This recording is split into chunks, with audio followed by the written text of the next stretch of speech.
Firstly, let me ask you. Oh, Chen, you look like a Hainanese. Is it true? No, I'm not a Hainanese. No. I'm half Hakka and half Cantonese. Yeah, I'm half Hakka and half Cantonese. My mom's Cantonese, my father's Hakka. Okay, what made you join politics? Well, actually, it's by accident.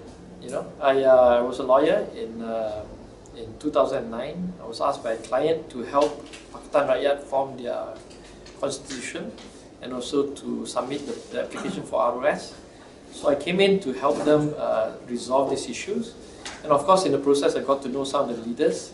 And one of them, Dato' Saifuddin, asked me to stay and work for the party.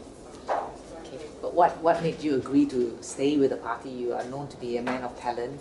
You are a lawyer by qualification, if I'm not mistaken. That's right. You're also very well versed in finance. You're making big money there. Why come and spend time?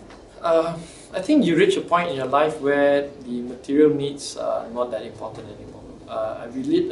My wife and I live a comfortable life. Yeah, a comfortable life, and we feel that we have to do something. And I personally have been very involved in politics since I was very young. At university, I do the Friends of the Earth, Greenpeace, Amnesty International, those standard things that kids do. And later on in life, when I became a bit more successful and financially alright, I thought maybe it's time to do a bit more for the party. And I started off really just doing part-time work, doing a bit of research here and there for them. And eventually that snowballed into a full-time thing. And of course, I'm not being paid.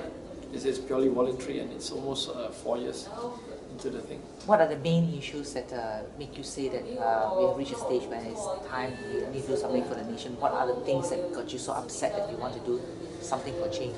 I think basically I grew up through the period where the financial crisis happened in '97, and we never fully recovered from that. And we start asking ourselves, what is really happening? And you see friends leaving for Australia, Singapore not coming back. Personally, my attachment to the country is deep because I'm a Kelantanese Chinese. Yeah? And Kelantanese Chinese are quite emotional people. And in addition to all that, I studied Malay literature actually in high school. I went to an international school in Singapore and did the international baccalaureate. And the international baccalaureate is quite interesting because they have a few subjects. We have 6 subjects, and we had to do 2 literature courses. So I did Malay and also English literature. So I ended up reading a lot of Usman Awang, Latif Muhyiddin poetry, and all these kind of literature things that you learn brings you closer to the country. So I've always there's this great attachment for me and Malaysia. Okay, Kelana Jaya and Kelantan are 2 very different places. Are you happy with the Kelantan seat you got? How are you starting your campaign? Kelana Jaya seat, you mean? Yeah, Kelana Jaya. No, I mean I lived in KL since '95, so I'm quite used to the KL life. Even though my roots are more or less rooted in Kota Baru and also Singapore and England. I've started a campaign reasonably well. I think we're building up momentum. I'm blessed by the fact that Hannah Yeoh is on one side, on the side of Subang Jaya, and also YB Nick Nazmi on the other side, on the side of Sri Satya, 2 young dynamic leaders. And they bring good ideas, and they got good organization. So for me to come in and being adopted by them, and the most important thing, we have a good working relationship. Hannah and I started to know each other about 3 months ago, and we have this special bond because we have 2 babies, and both babies are almost the same age. So it's when you get together, Hannah and family, it's not just about politics. It's we really have a family bond in that aspect. And to some extent, Nick Nazmi also joins us there because Nick has a 2-year-old son, and we have a 2-year-old son as well. So that is good. And then for Nick, it's a bit more special because Nick's uncle is a good friend of mine. I've known Nick's uncle for about 20 years, and I know the whole extended Nick family. And they're also from Kota Baru or Kelantan, the original family, and as a result, we have that deeper tie, I think. Yeah. What was your when people say Wong Chen of Kelana Jaya should you win? What do you want to be known to stand for? What is your platform, in other words? Well, my platform is I have basically 2 weeks, so I really have to go out there and meet people, and people need to understand who I am. So we're fighting a cyber warfare, or for one or better words, a campaign based on cyber information. So we started a website. We started wongchen.com, and we are very focused on going into Facebook and also Twitter, and to get people to retweet and also get people to post Facebook thing. We're putting up gimmicks, a little bit of gimmicks.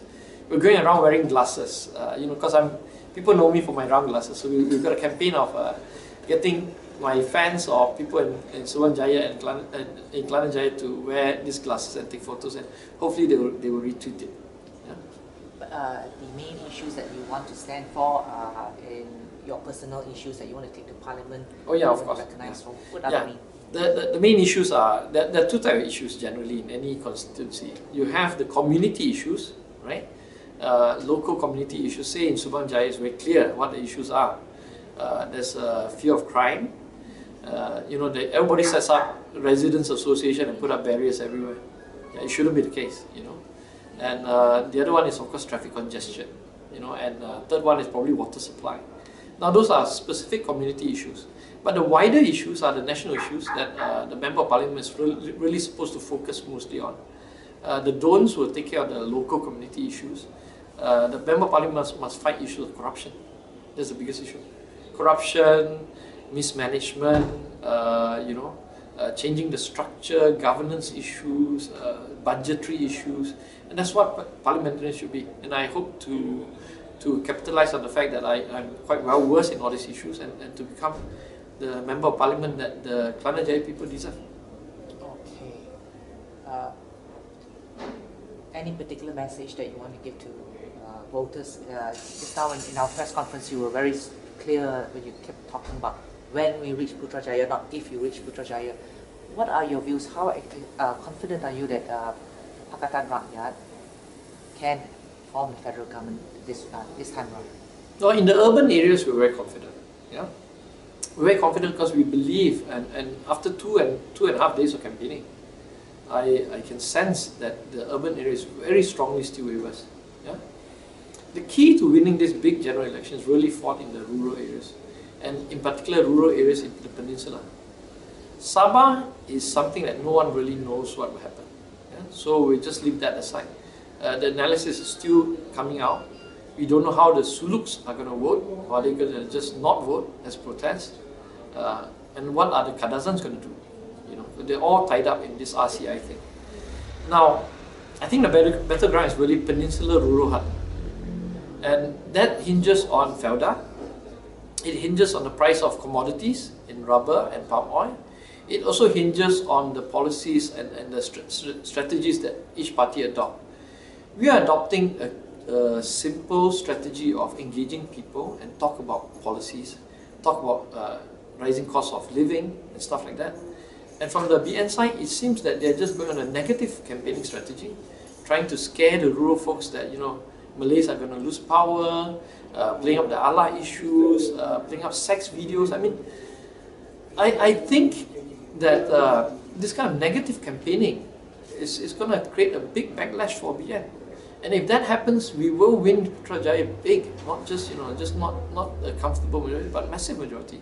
So my analysis, as in all observers, you have to go to the rural area, and if you see that people are silent, because rural folks are more deferring and they're more humble, so they don't usually like to voice political opinions.